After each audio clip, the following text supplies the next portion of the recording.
एज्युकेशनमध्ये आपल्या सगळ्यांचं मी सहर्ष स्वागत करतो. आज आपला विषय आहे रासायनिक शेतीला मल्टीप्लायर टेक्निकच्या मदतीनं ऑर्गॅनिक शेतीमध्ये कसे बदलता येईल याविषयी आपण चर्चा करणार आहोत. नमस्कार तर मित्रांनो, चला तर मग आज बघूया. आज पहिल्यांदाच तुम्ही आलेला असाल तर लाईक, कमेंट आणि शेअर केल्याशिवाय जाऊ नका आणि सबस्क्राईब करायला विसरू नका. मित्रांनो, आजचे व्हिडिओ तुम्हाला कसे वाटतात नक्कीच कमेंट करून सांगायलाही विसरू नका. मित्रांनो, आजचा आपला विषय आहे रासायनिक शेतीला मल्टीप्लायर टेक्निकच्या मदतीने ऑर्गॅनिक शेतीत कसे बदलतात याविषयी आपण आज चर्चा करणार आहोत. मित्रांनो, आपल्या सगळ्यांनाच माहिती आहे जगभरामध्ये अनेक दिवसापासून वनस्पतीशास्त्रावरती अनेक शोध लिहिली गेलेले आहेत आणि त्यातलाच हा महत्त्वाचा शोध जो भारत आणि जगासाठी वरदान ठरणार आहे अशा शोधावरती आज आपण बोलणार आहोत. जगभरातील सर्वच वनस्पती त्यांचे भोजन तयार करण्यासाठी सूर्यप्रकाश, हवा आणि पाण्याची गरज असते. ह्याच्यापासून वनस्पतीचे 96% भोजन तयार होते आणि ते निशुल्क, परंतु रासायनिक खताच्या अतिवापराने मातीच्या खराबी झाल्याने मातीमधून मिळणारे 4% भोजन मिळण्यात अडचणी निर्माण झालेल्या आहे. परिणामी वनस्पतीला विनामूल्य मिळणारे 96% भोजन आज मिळण्यात अडचणी निर्माण झाल्या. म्हणून रासायनिक खत वापरणे गरजेचे झाले. 13 वर्षाच्या अथक संशोधनानंतर प्राप्त झालेले मल्टीप्लायर टेक्नॉलॉजी शेतकऱ्यांसाठी एक वरदान ठरत आहे. माती खराब झाल्याने वनस्पतींना विनामूल्य मिळणारे भोजन मिळण्यात अडचणी निर्माण होतात. अनेक कंपन्या या अडचणी बघून पुढे सरसावल्या आणि त्यांनी वनस्पतीसाठी भोजन बनवून विकण्यास सुरुवात केली. आपल्या कंपनीने मातीची खराबी दूर करून पुन्हा विनामूल्य भोजन मिळवण्याची कामे संशोधनास सुरुवात केलेली आहे. संशोधनाला यश मिळाले, परंतु याला 13 वर्षाचा कालावधी लागला. ज्या मल्टीप्लायर टेक्निकमुळे हे शक्य झाले त्याचे नाव आपण आज मल्टीप्लायर टेक्निक म्हणून, तंत्र म्हणून आज आपण विकसित झालेले पाहत आहोत.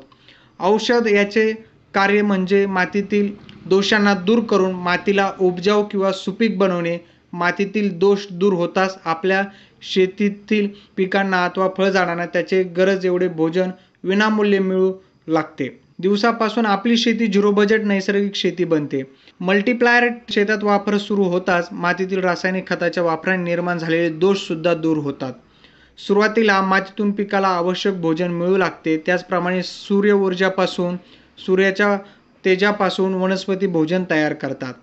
मग मल्टीप्लायरच्या टेक्निकमुळे वापर सुरू झाल्यानंतर गांडुळांना पोषक वातावरण तयार होते. ते जमिनीतून वर येऊ लागतात, राहू लागतात आणि पिकासाठी भोजन तयार करू लागतात. सेंद्रिय शेतीतील दुसरा महत्त्वाचा दुवा म्हणजे सूक्ष्म जीवाणू. हे सूक्ष्म जीवाणू आपल्या मातीमध्ये पिकांना नत्र, स्फुरद आणि पालाश इतकेच नव्हे तर इतर सूक्ष्म अन्नद्रव्यांचा देखील पुरवठा करत असतात.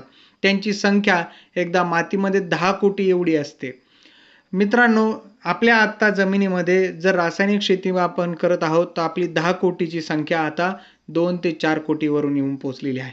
म्हणून आज या सूक्ष्म जीवाणूंची एकदम मातीमध्ये 10 कोटीपर्यंत मल्टीप्लायर टेक्निकचा वापर केल्याने गरजेपेक्षा अधिक भोजन त्या पिकांना मिळू लागते. एकंदरीत त्या पिकांचा कुपोषण नाहीसे झाल्याने कीड व रोगाचा प्रादुर्भाव कमी होतो. ते पीक जोमाने वाढू लागते आणि वाढीव उत्पादन आपल्याला आज मिळत आहे. रासायनिक शेतीला सेंद्रिय शेती बदलण्यास किमान 7 वर्षाचा कालावधी लागतो. रासायनिक शेतीला सेंद्रिय शेती बदलणे अतिशय सरळ आणि आपल्या शेतीला रासायनिक देणार आहात तर त्या खतावर मल्टीप्लायर कोटिंग करून द्यायचे आहे. कीड रोग जशी जशी माती सुधारेल तशी हळूहळू कमी होणार आहेत. म्हणून रस शोषण करणाऱ्या किडींचा प्रादुर्भाव रोखण्यासाठी 16 लिटरच्या पंपामध्ये 5 मिली नारायणास्त्र अधिक 2 मिली कृष्णा स्प्रे प्लस मिसळून फवारणी करायची आहे. रासायनिक फवारणीपेक्षा 5 ते 7 पटीनं कमी ही कृष्णा नारायणास्त्राची येते. सोबत रासायनिक औषधे मिसळता येतात. जर आपल्या पिकावर रस शोषण करणाऱ्या किडींचा व्यतिरिक्त पाने खाणाऱ्या अथवा पोखरणाऱ्या अळींचा प्रादुर्भाव किंवा इतर कोणत्याही कारणास्तव आवश्यक असल्यास रासायनिक स्प्रेचा 2 मिली वापर करणे आवश्यक आहे. या व्यतिरिक्त इतर कुठल्याही फवारणीसाठी त्याचे प्रमाण मात्र 1 मिली आहेत. मल्टीप्लायरचा रंग हा काळा असल्याने पिकावर किंवा फुलांच्या फळांच्या अवस्थेमध्ये त्याची फवारणी करू नये. पिकांच्या वाढीच्या काळात 16 लिटरच्या पंपात 10 ते 15 ग्रॅम मल्टीप्लायर मिसळून फवारणी करता येते. आपल्या शेतामध्ये मल्टीप्लायर टेक्नॉलॉजीच्या साहाय्याने सुरू करताच 20% रासायनिक खत आपण पहिल्या वर्षी कमी करू शकतो. त्याच्यानंतर उत्पादन वाढून मिळाल्यावर पुन्हा 20% कमी करावे. मागील उत्पादनापेक्षा अधिक उत्पादन आपल्याला मिळाल्यावर पुन्हा 20% रासायनिक खते आपण कमी करावीत. असे करता करता 5 ते 7 वर्षात रासायनिक खत शून्य होऊन उत्पादन आपले 3 पटीने वाढलेले असते. 7 वर्ष पूर्ण झाल्यानंतर आपली जी शेती आहे ती सेंद्रिय शेती होऊन जाते. त्यानंतर आपल्याला मल्टीप्लायर सुद्धा वापरण्याची आवश्यकता राहत नाही. मल्टीप्लायर शेतीचे कुठलेही नुकसान करत नाही. त्याच्या वापरामुळे आपली माती एवढी उपजाऊ झालेली असते की त्यातून आपण जेवढे उत्पादन घेता तेवढ्याच किमतीचे गांडूळ खत विनामूल्य आपल्याला मिळू लागते. मल्टीप्लायर हे गांडूळांना अतिशय प्रिय आहे. आपली इच्छा असल्यास नंतरही आपण थोडे ते वापरू शकतात. अर्थात नाही वापरले तरी सुद्धा चालेल.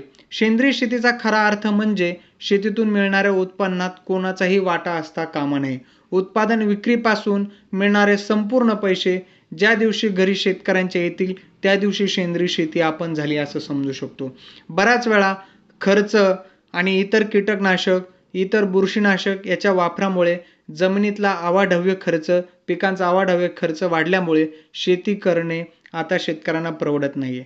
तर अशा काळामध्ये जर शेतीला आपण खर्चात कमी करू शकलो तर सेंद्रिय शेती आपण 100% त्या ठिकाणी करून आपले उत्पादन 50% आपल्याला वाढवता येते. मित्रांनो, संपूर्ण उत्पादन शेतकऱ्यांच्या शेतीतून उत्पादन वाढणे अतिशय हे कष्टाचं काम आहे आणि हे मल्टीप्लायर टेक्निकच्या मुख्य कार्य आपल्या